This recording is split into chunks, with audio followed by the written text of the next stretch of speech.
Oke, Mas Ade, seperti biasa, terima kasih atas waktunya. Kita akan membahas sesuatu terkait dengan poligami. Sesat pikir soal poligami itu menjadi pilihan yang kita jatuhkan dalam pembicaraan kita siang hari ini. Begitu, Mas Ade. Siap. Sepertinya topik ini sebentar. banyak. Sebentar. Loh, oke. Ya. Oke. Belakangnya naksir nih sebelum kita ngobrol, etnik-etnik kayaknya bagus nih. Iya. Belakang kainnya, backgroundnya bagus. Iya. Memang di rumah banyak tuh kain-kain etnik ini. Oke, Mas Ade, terima kasih untuk waktunya dan kembali saya ingin sekali ngobrol terkait dengan topik poligami, mengenai sesat pikir soal poligami. Kenapa disebut sebagai sesat pikir? Ini yang mesti Mas Ade bisa jelaskan dalam konteks keduluan dan juga kekinian. Keduluan artinya bagaimana konteks ini harus kita pelajari terkait dengan beberapa tulisan-tulisan yang bisa kita baca di ayat suci, misalnya Quran gitu ya. Tapi dengan konteks kekinian bagaimana ini bisa diimplementasikan atau memang sebetulnya ada sandungan di dalam pikiran manusia yang kadangkala nggak bisa menyerap itu dengan membandingkan zaman dulu sama zaman sekarang. Apa iya sih poligami itu sunnah Nabi? Bagaimana sih menafsirkan konteks poligami itu? Silakan Mas Ade. Ya, sebetulnya barangkali yang kita perlu concern sekarang adalah ada semacam kampanye kan ya di Indonesia ini. Ada banyak seminar, contohnya seminar-seminar tentang bagaimana sukses berpoligami gitu ya. Terus untuk menjadi pesertanya itu Anda harus bayar berapa juta rupiah gitu ya. Pokoknya intinya adalah ada semacam gelombang ya dalam rangka Islamisasi ini yang sedihnya ini dikaitkan dengan Islam ya. Dalam rangka ini dikatakan bahwa salah satu pola hidup yang sedang dikampanyekan adalah beristri lebih dari satu, beristri banyak gitu ya. Nah masalahnya beristri banyak ini kemudian dikatakan sebagai sesuatu yang dianjurkan ya.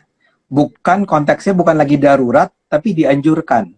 Jadi seperti ada banyak misalnya selebritis terkemuka atau tokoh-tokoh masyarakat terkemuka yang dengan agak demonstratif ya menyampaikan ke depan publik bahwa dia memiliki banyak istri ya, ada foto-fotonya, ada kemudian dia muncul di beragam media massa di mana dia kemudian nampak sebagai seorang yang bahagia dengan 3 istri, dengan 4 istri dan seterusnya. Tapi taruhlah begini, kalaupun Anda akan mengatakan ya itu kan hak mereka ya. Oke, fine gitu ya. Dalam demokrasi barangkali kita harus menghargai hak asasi orang. Tapi yang paling mengganggu adalah argumen bahwa ini semua dilakukan sebagai sesuatu yang sesuai dengan sunnah Nabi ya. Atau bahkan kemudian lebih dari sunnah Nabi. Kalau Nabi kan masih perintah Nabi ya. Yang lebih serius dari itu adalah pernyataan bahwa ini dianjurkan di dalam Al-Quran. Ini menjadi serius karena Al-Quran adalah ayat Allah. Ya. Jadi kalau ini dianjurkan dalam Al-Quran, maka kita bisa simpulkan poligami adalah sesuatu yang dianjurkan di dalam Islam. Ya. Ini beda ya antara tidak dilarang dengan dianjurkan. Nah, sekarang kita harus cek kalau begitu, ya. Soraya sendiri hafal kan surat An-Nisa berapa? Ayat 3. Ujiannya. Sebelum Mas Ade melanjutkan, An-Nisa ayat 3 itu sebetulnya yang lebih dipegang dominan oleh mereka-mereka yang menyetujui. Tapi mereka lupa bahwa ayat Al-Quran itu tidak berdiri tunggal. Dia akan terkait dengan ayat-ayat lainnya, bahkan dia bisa dibaca mundur, bahkan dibaca maju maksudnya begitu. Oke. Bahkan tapi gini Soraya, saya mau bilang yang paling dikenal dan paling suka digunakan sebagai reference betul adalah An-Nisa ayat 3 ya. Di sana kalimatnya, masalahnya kemudian para penganjur poligami atau para pendukung poligami itu memotong ayat tersebut. Ya. Kalau tadi Soraya masih mengatakan ayat ini jangan dibaca berdiri sendiri dong. Baca juga dengan ayat-ayat lain ya. Jadi supaya lengkap. Tapi saya bahkan mau bilang begini, bahkan ayat yang tadi digunakan sebagai sebagai rujukan tersebut adalah sebuah ayat yang seringkali dipotong kalimatnya, ya. Saya karena Soraya udah menggunakan, saya lihat di depannya sudah ada kitab suci, ada Al-Quran. Silahkan dibaca ayat An-Nisa ayat 3 itu. Dan jika kamu takut tidak akan dapat berlaku adil, saya highlight, tidak akan dapat berlaku adil terhadap hak-hak perempuan yatim bila mana kamu mengawininya, maka kawinilah wanita-wanita lain yang kamu senangi. 2, 3, 4. Kemudian ada lanjutannya. Jika kamu takut tidak akan dapat berlaku adil, maka kawinilah seorang saja atau budak-budak yang kamu miliki. Yang demikian itu adalah lebih dekat kepada tidak berbuat aniaya. Oke. Yang paling senang dikutip adalah bagian maka kawinilah 2, 3, atau 4. Itu kan Betul, hanya di situ saja. Ya, itu kan licik dong. Kalimat pertamanya saja adalah, dan jika kalian takut Kamu untuk akan dapat berlaku adil. takut berlaku tidak adil terhadap perempuan-perempuan yatim itu, ya, itu tambahan tuh, ya, yang dalam kurung untuk yang dinikahi, ya. Tapi kalau kamu takut berbuat tidak adil terhadap perempuan-perempuan yatim, barulah kalimatnya, maka nikahilah 2, 3, atau 4. Ya, baru selanjutnya, ya. Tapi itu dulu deh. Karena saya kan mengundang saya sebagai orang komunikasi, ya. Orang komunikasi itu memang punya kewajiban baca teks itu tidak boleh sepotong-sepotong. Baca teks itu harus lengkap, pertama, ya. Baca teks itu harus dicari konteksnya. Jadi ada teks, ada konteks. Anda nggak bisa hanya bicara satu teks dan kemudian mengatakan kalimat ini berbunyi seperti ini dan itulah maknanya tanpa ada perbedaan pendapat mengenainya. Nah, orang-orang yang menganjurkan poligami tadi saya katakan itu licik karena dia memanipulasi ayat Allah. Seolah-olah Allah cuma mengatakan bahwa nikahilah 2, 3, atau 4.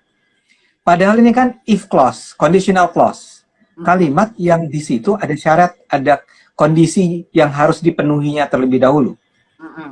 Kondisinya adalah kalau Anda takut bersikap tidak adil terhadap perempuan yatim, maka kawinilah 2, 3, atau 4. Jadi emphasisnya betul, ya. Tolong kita garis bawahi dulu kalimat pertamanya. Jika Anda takut berlaku tidak adil terhadap perempuan yatim, barulah kalian mengawini 2, 3, atau 4. Jadi kalimatnya nggak bilang bahwa, wahai umat Islam, pria-pria Islam, nikahilah perempuan-perempuan muslim 2, 3, atau 4. Beda. Itu bohong. Nggak ada anjuran semacam itu. Ya. Nah, memang kemudian ada persoalan tentang itu maksudnya apa ya? Kalimat berlaku tidak adil terhadap perempuan yatim. Nah, harus diakui nih, ya, Soraya dan juga teman-teman semua, kalau kita belajar tentang bagaimana ayat ini, bagaimana menafsirkan ayat ini, Anda akan heran bahwa, bukan heran, Anda akan menemukan fakta bahwa memang tidak ada satu tafsiran tunggal mengenai kalimat ini. Dan hampir semuanya menurut saya tidak memuaskan. Jadi gini, yang paling terkenal tuh adalah penjelasan, ingat ya, ayat Quran itu adalah sesuatu yang diturunkan ketika Nabi masih hidup. Ya, kemudian ketika beliau sudah meninggal baru dikumpulkan. Barulah ada surat-surat ini. Nah, tafsiran-tafsiran mengenai apa yang disebut sebagai asbabun nuzulnya, kenapa ayat ini lahir, itu sebetulnya adalah interpretasi orang kemudian. Jadi kayak gini, ini kayaknya nih kaitannya sama ini deh. Ini kayaknya kaitannya sama ini deh. Karena waktu Nabi masih hidup, dia tidak pernah secara menginstruksikan agar, wahai umat Islam, catatlah kalimat-kalimatku dan jelaskanlah kenapa ayat ini turun. Nggak ada, dia nggak punya instruksi itu, sehingga banyak orang yang kemudian berusaha menafsirkannya. Nah, menafsirkan tentang An-Nisa 3 ini, itu beda-beda. Yang paling terkenal adalah Ini katanya menurut Aisyah, istri Nabi ya. Jadi kasusnya begini Soraya, katanya nih ya, jadi ini salah satu tafsirannya. Tafsirannya adalah ketika itu ada pria yang mau menikahi seorang wanita yatim karena kekayaannya. Ya, karena kekayaannya, dia ada anak yatim nih perempuan, dia kaya, terus si pria mau menikahinya karena kekayaannya, bukan karena cinta atau bukan karena ingin menjadi imamnya dan seterusnya ya. Nah, dalam hal ini kemudian dikatakan jangan seperti itu cara Anda mengawininya. Ya jangan culas lah, jangan karena Anda berusaha mengambil kekayaan si perempuan itu, maka Anda kemudian menikahinya ya. Jadi kayak Tuhan bilang mendingan nikah sama 2, 3 atau 4. Ya. Tapi kan ini it doesn't make sense ya penjelasan ini. Kenapa? Kenapa daripada menikah dengan alasan harta, kemudian diizinkan untuk menikah 2, 3 atau 4. Jadi buat saya ini sebagai orang yang belajar akan bilang bahwa kayaknya nggak terlalu meyakinkan nih jawaban ini. Itu satu. Penjelasan yang lain yang juga terkenal adalah karena ini saat perang. Ya, saat perang, jadi banyak pria muslim yang meninggal akibat perang. Nah, si pria-pria ini kemudian kan meninggalkan janda atau anak-anak perempuan. Ya. Nah, si anak-anak perempuan ini kan punya ibu gitu ya, tapi ibunya udah nggak punya, udah jadi janda. Nah, jadi kalimatnya adalah kurang lebih tafsirannya adalah bahwa wahai pria-pria, kalau kamu kesian sama anak-anak yatim ini, maka nikahilah si janda-janda itu 2, 3 atau 4. Itu terkenal ya. Jadi kalau Anda ngobrol sama ustadz segala macam itu jawabannya kurang lebih itu kan. Karena ada ya. Nah, buat saya itu it doesn't make sense juga buat saya. Maksud saya gini. Kalau si pria-pria itu meninggal dan anak-anaknya telantar dan meninggalnya karena jihad kan, karena perang, ya masa sih Nabi tidak kemudian menyantuninya dengan hasil dari pampasan perang atau apa kita gunakan untuk menyantuni anak-anak yatim ini ya. Ya. Kebayang nggak ya? Ya, poin saya adalah penjelasan mengenai kenapa orang dianjurkan untuk menikah 2, 3 atau 4 itu sama sekali tidak impresif. Ya. Ya. Tapi buat saya yang penting adalah penjelasannya udah nggak penting nih. Penjelasannya udah kita nggak ketemu nih. Tapi yang jelas adalah prinsip yang paling dasar nih, aksioma 1, proposisi 1, tidak ada anjuran ya di dalam Al-Quran agar pria-pria muslim itu berpoligami. Itu menurut saya bohong, nonsense.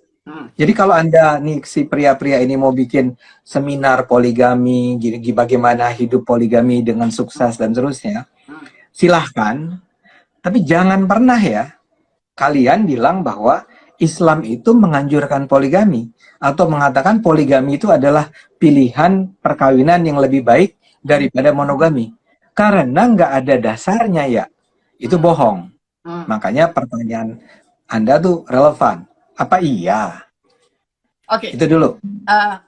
Kalau bicara relevan artinya ada dasar hukumnya. Karena saya yakin Al-Quran itu adalah hukum-hukum yang mengajarkan kehidupan manusia.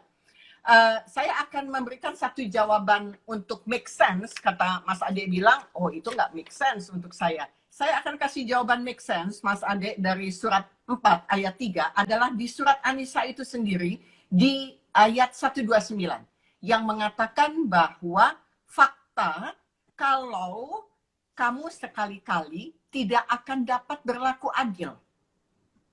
Itu pasti firm. Jadi kalau misalnya ditawarkan ada satu argumentatif bahwa dengan syarat bla bla bla kalau kamu adil dan lain-lain, tapi di ayat yang berikutnya itu dikatakan firm dan kamu sekali-kali tidak akan dapat berlaku adil walaupun kamu sangat ingin berbuat demikian. Itu saja sudah firm buat saya jawaban. Yang kedua, saya akan memberikan satu argumentatif lagi. Surat 5 ayat 5, Al-Maidah ayat 5. Tujuannya orang mau menikah gitu ya, suami istri pasti ada tujuannya. tidak dengan maksud berzina dan tidak pula menjadikan gundik. Karena ada kaitan dengan penjelasan Anda sebelumnya. Zaman Arab pra-modern misalnya begitu ya. Ini hukum-hukum Islam. Kemudian ada finalnya loh. Dari semua kejadian terkait dengan urusan si gundik, si perempuan, si poligami. Ada di surat 33 ayat 50 sampai 52. Itu final. Itu khusus buat Nabi. Tapi itu pun harus di-highlight lagi, Mas. Bahwa kenapa Nabi melakukan itu pasti konteksnya bukan syahwat. Ada sebuah politik di dalam negara Arab pada saat itu yang zaman perang yang saya sudah baca habis di buku Karen Armstrong. Ini buku fotokopi tapi ini jadi panduan saya. Jadi buat saya bagaimana pemetaan pada saat itu negara Arab bahwa ketika Nabi memutuskan untuk menikah dengan perempuan lain yang dengan alasan apapun yang tadi Anda sebutkan, bahwa klan Arab pada saat itu saling perang, hobinya perang. Sehingga perkawinan itu membuat akhirnya perang itu lebih mereda karena apa? Di mana-mana yang namanya perkawinan pasti menyatukan. Jadi ada instruksi dari ayat yang dikeluarkan atau diturunkan oleh Allah Subhanahu wa taala bahwa itu untuk kedamaian umat supaya tidak perang di negara Arab pada konteks masa lalu. Tapi saya akan pertanyakan kembali, tolong jelaskan dengan ilmu komunikasi Anda, Mas Ade. Konteks masa lalu mau diaplikasikan di abad 21. Ini kayaknya pasti bertolak belakang, kan? Ya, nah itu yang saya katakan tadi ya, jadi konteks. Ya, cuman saya bahkan saya mau men-challenge Anda ya, dengan mengatakan bahwa kalau buat saya, dan banyak orang berpikiran ini, jangan pernah menganggap isi Al-Quran itu sebagai hukum. Hukum yang harus dipatuhi secara literal, sebagaimana tertulis dalam ayat-ayat Quran. Ayat-ayat Quran itu lahir dalam konteks abad ke-7, persis seperti yang Anda katakan. Maka bahasanya, bahasa abad ke-7. Ketika sekarang kita sudah berubah, maka kita harus berpikir bahwa jangan hukumnya yang hukum formal yang tertera di dalam Al-Quran itu yang kita gunakan. Tapi substansi, nah ini komunikasi itu begitu. Kalau ada sebuah kata yang tampil itu adalah cuman sesuatu yang menjadi sign-nya, jadi tandanya. Kalimatnya adalah misalnya adil atau perangilah kafir. Ya. Nah kalau Anda terjemahkan dengan bahasa yang literal nih, perangilah kafir itu artinya memerangi semua orang yang berbeda agama dengan Anda. Maka Anda sekarang harus perang. Ini yang dilakukan ISIS. Betul. Okay? Nah, karena itu kita mengatakan itu bukan hukum, itu bukan perintah agar kita setiap kali bertemu dengan orang yang non-Islam kita perangi. Itu adalah sebuah ada sebuah narasi tentang kafir di sana bukan karena kafir non-Muslim, tapi kafir adalah orang-orang jahat. Peranginya pun nggak mesti perang tembak-tembakan. Tapi bahwa di zaman Nabi perangnya dia main bacok-bacokan, bunuh, serang, dan seterusnya, itu adalah memang seperti Soraya katakan. Ya memang abad ke-7 Arab, ya bawaannya perang. Perang itu naik kuda, perang, orang lawan dibunuh, lawan itu ditusuk, dan itu yang terjadi. Nah sekarang kembali ke tadi jadinya. Jadi, persis sekali seperti penjelasan Soraya tadi. Kita kembali ke poligami dulu ya. Kita harus sadar bahwa sebetulnya di sana adalah yang semangatnya harus kita bawa adalah seperti hey, you have to take care of gitu ya. Anda harus membantu orang-orang yang lemah. Dalam kasus abad ke-7 Arab itu barangkali yang lemah itu adalah perempuan-perempuan yatim. Tapi jawabannya bukan harus menikah dan seterusnya, tapi taking care of dia yang vulnerable, mereka yang lemah, mereka yang nggak punya patron, mereka yang nggak punya orang tua dan seterusnya. Bentuknya akan berbeda-beda dari waktu ke waktu, ya. Karena bahaya sekali memang kalau kita menggunakan ayat-ayat Al-Quran itu sebagaimana adanya. Kembali ke An-Nisa ayat 3 itu. Suara udah menyebut nih, pertama adalah ada awalan sebelum nikahilah 2, 3, atau 4. Kemudian ternyata di kalimat berikutnya, tapi kamu nggak bisa bersikap adil. Ya, maka nikahilah satu orang saja atau dengan budak-budakmu. Nah ini kita jadi masalah lagi nih. Kalau Anda menganggap bahwa Al-Quran itu harus Anda patuhi secara literal, kita harus mengakui adanya budak. Betul. Budak itu di seluruh Al-Quran tidak ada larangan terhadapnya. Ya, tidak pernah ada larangan budak. Sehingga kalau ada orang yang mengatakan budak itu diizinkan dalam Islam, marilah kita kembalikan perbudakan. Dia punya hak loh, karena memang tidak ada larangannya. Tapi kan hati nurani kita, peradaban kita, dan itu biasa di abad, sebenarnya perbudakan di Amerika Serikat sendiri kan baru berakhir pada abad 19. Sebuah negara yang sangat modern, maju, rasional, ya kan? Perbudakan itu, ingat perang Civil War itu, Civil War Amerika, apa itu? Saya nggak bisa baca itu, karena tulisannya kebalik. Silakan ngomong dulu sampai selesai. Oke. Perang Utara Selatan, ingat akhir abad 19 itu kan karena perdebatan tentang budak. Jadi kalau dalam Islam abad ke-7 perbudakan itu diizinkan, tanda petik bahwa itu ada, dan sebetulnya pemimpin-pemimpin Islam di masa-masa berikutnya itu punya budak, ya itu ya memang konteks sejarahnya mengatakan bahwa punya budak itu bukan sesuatu yang bertentangan dengan peri kemanusiaan.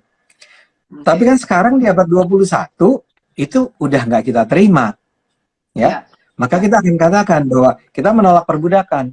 Loh, tapi Islam mengizinkan. Wah, ya itu Islam yang di abad ke-7, jangan dipakai sekarang dong. Oh iya. Nah, kembali ke, sorry, saya mau nanya, buku apa jadi itu ya? Ini buku kisah nyata perempuan yang melarikan diri dari sekte poligami di Amerika Serikat. Kisah nyata. Oke. Ya. Ini akan diangkat di layar lebar dan akan diperankan oleh Catherine Hagel. Jadi ini adalah kisah nyata dari Caroline Jessup. Jadi sedikit ilustrasi saya berikan, 17 tahun lamanya Caroline itu terjebak dalam pernikahan poligami di sekte Fundamentalist Church of Latter-day Saints.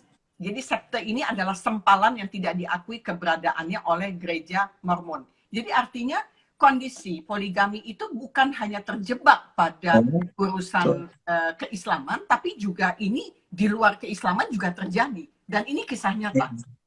Begitu. Exactly. Untuk saya bahwa penderitaan yang saya belum baca habis, tapi saya membaca cepat saja, ternyata memang tidak ada kebahagiaan di dalam sana. Mereka merintih, mereka pahit dalam hidup mereka seperti komoditi, seperti barang dagangan. Mereka seperti budak seks yang hanya untuk memuaskan. Bahkan mereka bisa dipajang seperti layaknya barang yang tidak punya arti. Saya pikir ini sudah bertolak belakang dengan apa yang dianjurkan dalam kitab-kitab yang ada di seluruh dunia ini, Mas Adi. Kok nggak kebuka gitu ya pikirannya? Ataukah memang perempuan yang tidak berdaya yang mau, ataukah memang laki-lakinya yang pandai bersilat lidah begitu ya?